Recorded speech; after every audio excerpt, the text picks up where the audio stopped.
ഏതെങ്കിലും 10 പേരെ തല്ലി ഡൗൺ ആയതല്ല, മറിച്ച് തല്ലിയ 10 പേരും ഡൗണുകളായിരുന്നു. ഇത് ഞാൻ പറഞ്ഞ ഡയലോഗല്ല, KGF മാസ് ഡയലോഗാണ്. നമ്മുടെ ഇന്ത്യയിലും ഒരു നേതാവുണ്ട് ഇതുപോലത്തെ.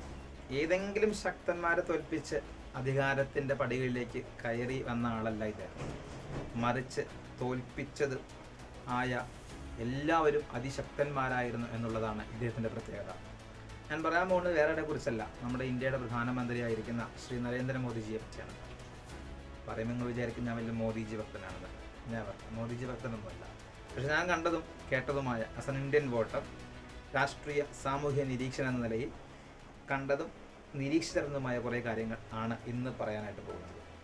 കഴിഞ്ഞ ലോക്സഭാ ഇലക്ഷൻ നമുക്ക് നോക്കാം. കഴിഞ്ഞ 18ാമത് ലോക്സഭാ ഇലക്ഷൻ, അതിൽ NDAക്ക് 292 സീറ്റാണ് ലഭിച്ചിരിക്കുന്നത്. അത് BJPക്ക് മാത്രം കിട്ടിയതല്ല, 240 സീറ്റ് മാത്രമാണ് BJPക്ക് കിട്ടിയിട്ടുള്ളൂ. ബാക്കിയുള്ളത് തെലുങ്കുദേശം പാർട്ടിയുടെയും ജനതാദൾ യുണൈറ്റഡിൻ്റെ കോൺട്രിബ്യൂഷൻ കൂടിയായിരുന്നു.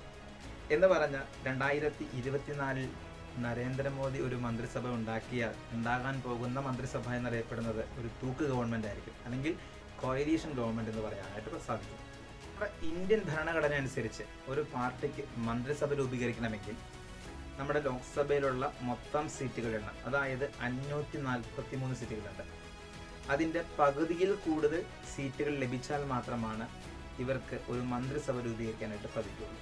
എന്ന് പറഞ്ഞാൽ കഴിഞ്ഞ ലോക്സഭാ ഇലക്ഷനിൽ, അതായത് 2019 തൊട്ട് 24 വരെയുള്ള കാലയളവിലേക്ക് BJPക്ക് മാത്രം 272 കൂടുതൽ, അതിനകത്ത് പറഞ്ഞു 303 സീറ്റ് ലഭിച്ചിരുന്നു. എന്ന് പറഞ്ഞാൽ കേവല ഭൂരിപക്ഷം ഉണ്ടായിരുന്നു BJPക്ക്. അതുകൊണ്ട് BJPക്ക് മാത്രമായിട്ടൊരു മന്ത്രിസഭ രൂപീകരിക്കാൻ കഴിഞ്ഞു. എന്നാൽ ഇനി അങ്ങോട്ട് അങ്ങനെ സാധിക്കില്ല. അപ്പോൾ ഒരു കോയിലീഷൻ ഗവൺമെൻറ് എന്ന് പറഞ്ഞു കഴിഞ്ഞാൽ ഈ പറഞ്ഞ തെലുങ്കുദേശം പാർട്ടി, അതാണ് ചന്ദ്രബാബു നായിഡു, നിതീഷ് കുമാർ നയിക്കുന്ന ജനതാദൾ യുണൈറ്റഡ്, ഇവരെല്ലാം ഇനി മോദിക്ക് മേൽ സമ്മർദ്ദം ചെലുത്തിക്കൊണ്ടിരിക്കുന്ന അർത്ഥം. ഒരു തീരുമാനം നമുക്ക് BJPക്ക് ഒറ്റക്കെട്ടായിട്ട് എടുക്കാനായിട്ട് സാധിക്കില്ല.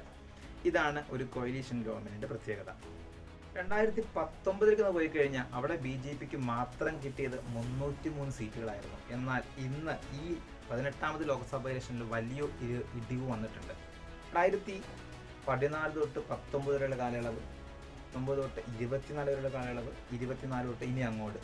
അപ്പോൾ കഴിഞ്ഞ ഒരു 10 വർഷം എടുത്താൽ നമുക്കറിയാം ഇന്ത്യയിൽ നടന്ന സംഭവ വികാസങ്ങളെയൊക്കെ പറ്റി. ഈ ഇലക്ഷൻ്റെ റിസൾട്ട് വന്നതിന് ശേഷം കഴിഞ്ഞ 2-3 ദിവസങ്ങളിലായിട്ട് നമ്മുടെ ചാനൽ ചർച്ചകളിൽ, വാർത്താ മാധ്യമങ്ങളിലെ പത്രമാധ്യമങ്ങളിലൊക്കെ കണ്ടുവരുന്ന ചില ഹെഡ്ലൈൻസ്, ഇന്ത്യയുടെ ഭരണം പുതിയ വഴിത്തിരിയിലേക്ക്, ഇനി ആര്, ഇതൊക്കെ കണ്ട് ഈ ചിരി വന്നിട്ട് പാടാറുണ്ട്. അപ്പോൾ നമുക്ക് ഉറപ്പായിട്ടും അറിയാം ആരാണ് അടുത്തൊരു മന്ത്രിസഭ ഉണ്ടാക്കാനായിട്ട് പോകുന്നത്. കാരണം NDAക്ക് 292 സീറ്റ് നിൽക്കുമ്പോൾ ഉറപ്പായിട്ടും BJPക്ക് ഒരു മന്ത്രിസഭ ഉണ്ടാക്കാൻ ഒറ്റയ്ക്ക് കഴിയില്ലെങ്കിലും ജനതാദൾ യുണൈറ്റഡിനെയും ചന്ദ്രബാബു നായിഡുവിനൊക്കെ വിളിച്ചു ചേർത്തി ഇവരെന്ത് ചെയ്യും, ഒരു യോഗം വിളിച്ചു കൂട്ടി തീരുമാനമെടുക്കും, അത് ഉറപ്പാണ്. അതോടൊപ്പം തന്നെ Indian national development inclusive alliance, India സഖ്യവും അവരും അവരുടേതായ നിലപാടുകളിൽ യോഗം വിളിച്ചു കൂട്ടി തീരുമാനങ്ങളെടുക്കും. അവസാനം അവർ തീരുമാനിച്ചു ഈ തവണ പ്രതിപക്ഷത്ത് വീണ്ടും ഇരിക്കാം എന്നുള്ള തീരുമാനത്തിലേക്ക് അവരെത്തുകയാണ് ഉണ്ടായത്. ഒരുപക്ഷെ അവർ ശ്രമിച്ചിരുന്നെങ്കിൽ JDUവിനെയും ചന്ദ്രബാബു നായിഡുവിൻ്റെ തെലുങ്കുദേശം പാർട്ടിയും ഒരുമിച്ച് നിർത്തി ഇവർക്കൊരു മന്ത്രിസഭ ഉണ്ടാക്കിക്കൂടായൊന്നുമില്ല. പക്ഷേ ഓൾറെഡി BJPയുടെ കൂടെ നിൽക്കുന്നത് കൊണ്ട് മറ്റവരെന്തായാലും ഓഫ്കോഴ്സ് BJPയുടെ കൂടെ ചേർന്ന് പോകത്തുള്ളൂ, തെലുങ്കുദേശം പാർട്ടിയും ജനതാദൾ യുണൈറ്റഡൊക്കെ. ഇത്തരമൊരു രാഷ്ട്രീയ സംഭവ വികാസങ്ങൾ നമ്മുടെ ഇന്ത്യയിൽ നടക്കുമ്പോൾ കഴിഞ്ഞ ദിവസം നമ്മുടെ ചാനൽ ചർച്ചയിൽ കണ്ട ഒരു സംഭവം ഇതായിരുന്നു. ചന്ദ്രബാബു നായിഡു അല്ലെങ്കിൽ ബീഹാറിലെ മുഖ്യമന്ത്രി നിതീഷ് കുമാർ അഗ്നിവീർ എന്ന് പറയുന്നത് പുനഃപരിശോധിക്കണമെന്ന സംഭവം പറയുകയുണ്ടായി. ഇത് അഗ്നിവീർ ഇൻട്രൊഡ്യൂസ് ചെയ്ത നാൾ തൊട്ട് നമ്മുടെ ഡിഫൻസ് മിനിസ്റ്റർ ആയിരുന്ന രാജ്നാഥ് സിംഗ് ഇതിനെപ്പറ്റി പറഞ്ഞിട്ടുണ്ടായിരുന്നു. അഗ്നിവീരിലെ പ്രായപരിധി പുനഃപരിശോധിക്കും എന്ന് അന്നേ പറയുന്നുണ്ടായിരുന്നു. ഈ ഇലക്ഷൻ കഴിഞ്ഞതിന് ശേഷം പൊങ്ങി വരുന്ന ഒരു ന്യൂസ് കൂടിയാണ് അഗ്നിവീരൻ്റെ കാര്യങ്ങൾ പുനഃപരിശോധിക്കാനായിട്ട് നിതീഷ് കുമാർ മന്ത്രിസഭയിൽ ഇടപെടുമെന്നുള്ളത്. ഇത് ഓൾറെഡി പുനഃപരിശോധിച്ചു കൊണ്ടിരിക്കുന്ന ഒരു സംഭവമാണ് അഗ്നിവീറിനെ പറ്റി. അപ്പോൾ ഇത്തരം ഒരു രാഷ്ട്രീയ വികാസങ്ങൾ എന്തുകൊണ്ട് പത്രമാധ്യമങ്ങൾ ചൂണ്ടിക്കാണിക്കുമെന്ന് പറഞ്ഞാൽ അവർക്ക് റേറ്റിംഗ് കിട്ടണം. ഇത് തന്നെയാണ് ഒരു കാരണം. ഈ തെലുങ്കുദേശം പാർട്ടി, ജനതാദൾ യുണൈറ്റഡ്, ഇവർക്കെല്ലാം ഒരു ക്യാബിനറ്റ് പദവി കൊടുക്കാനുള്ള സാധ്യത എന്തായാലും ഈ മന്ത്രിസഭയിൽ കാണില്ല. കാരണം നമ്മൾ ഒരു പഴയ ഒരു ഹിസ്റ്ററി തൊട്ട് പരിശോധിക്കുകയാണെങ്കിൽ ക്യാബിനറ്റ് മിനിസ്റ്റർ എന്ന് പറഞ്ഞു കഴിഞ്ഞാൽ ആ ഒരു പാർട്ടിയുടെ തന്നെ ആളുകളായിരിക്കും അതിൽ മിനിസ്റ്ററായിട്ട് വരിക.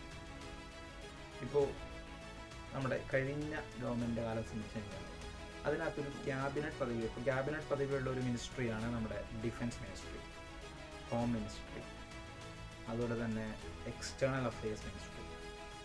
അപ്പോൾ ഇങ്ങനെയുള്ള മെയിൻ വിഷയങ്ങൾ കൈകാര്യം ചെയ്യുന്ന മിനിസ്ട്രി എല്ലാം ക്യാബിനറ്റ് മിനിസ്റ്റേഴ്സ് എന്ന് പറയും.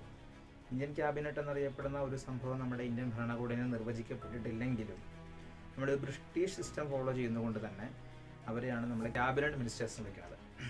ഇനി അടുത്തൊരു കാര്യം, ഈ തെലുങ്കുദേശം പാർട്ടി, ജനതാദൾ യുണൈറ്റഡൊക്കെ മന്ത്രിസ്ഥാനത്തിന് വേണ്ടിയിട്ട് ഇങ്ങനെ ചോദിച്ചുകൊണ്ടിരിക്കുകയാണ്. മന്ത്രിസ്ഥാനം കൊടുക്കാമെന്ന് പറഞ്ഞു. ഇനി ഇതിൻ്റെ പിന്നീട് കഥ, നമ്മൾ ലയൺ സിനിമ കണ്ടിട്ടുണ്ട്. ലയൺ സിനിമയിൽ ഇന്നസെൻറ്റിൻ്റെ അടുത്തേക്ക് സലീം കുമാർ ജയിച്ചു വരുമ്പോൾ എനിക്ക് ആഭ്യന്തരം വേണമെന്ന് പറയുന്നൊരു കഥയുണ്ടല്ലോ. അവസാനം ഇന്നസെൻറ്റ് പറയുന്നുണ്ട് കൈയിട്ട് വരാനായിട്ട് നമുക്ക് എന്തെങ്കിലും തരാമെന്ന് പറയുന്നൊരു ഭാഗമുണ്ട്. ഇത് തന്നെയാണ് ഇവിടെ സംഭവിച്ചത്. Minister of state or minister of state with independent charge, ഈ 2 മിനിസ്ട്രി ഇവർക്ക് കൊടുത്തിട്ടുള്ളൂ. ഇനി ഈ സമ്മർദ്ദം നീണ്ടുപോകാന്ന് വിചാരിക്കുക, മിനിസ്റ്റർ കിട്ടിയതിന് ശേഷം ഇവരെ പ്രഷറൈസ് ചെയ്യാൻ വേണ്ടി നടക്കാമെന്ന് വിചാരിക്കുക. മോദിയുടെ സ്വഭാവം അനുസരിച്ച് പോകണമെങ്കിൽ പോട്ടെ പുല്ലെന്ന് പറഞ്ഞിട്ട് വേണമെങ്കിൽ മന്ത്രിസഭ പിരിച്ചു വിട്ടിട്ട് അടുത്ത ഇലക്ഷൻ വേണ്ടി വേണമെങ്കിൽ നേരിടാനുള്ള അവസ്ഥ കൂടി നരേന്ദ്രമോദി കാണിക്കും. നമുക്കറിയാം സർജിക്കൽ സ്ട്രൈക്കൊക്കെ അതിന് ഉദാഹരണങ്ങളാണല്ലോ. നരേന്ദ്രമോദിയുടെ ഒരു സ്വഭാവം, ആറ്റിറ്റ്യൂഡ് അങ്ങനെയാണ്. അപ്പോൾ കൂടുതൽ സമ്മർദ്ദമൊക്കെ വന്നു കഴിഞ്ഞാൽ ഇന്ത്യ അടുത്ത ഇലക്ഷനിലേക്ക് കൂടി പോകേണ്ടി വരുമെന്നുള്ളതാണ് നാം ആസ് എ സിറ്റിസൺ നമ്മൾ കാത്തിരിക്കേണ്ടത്.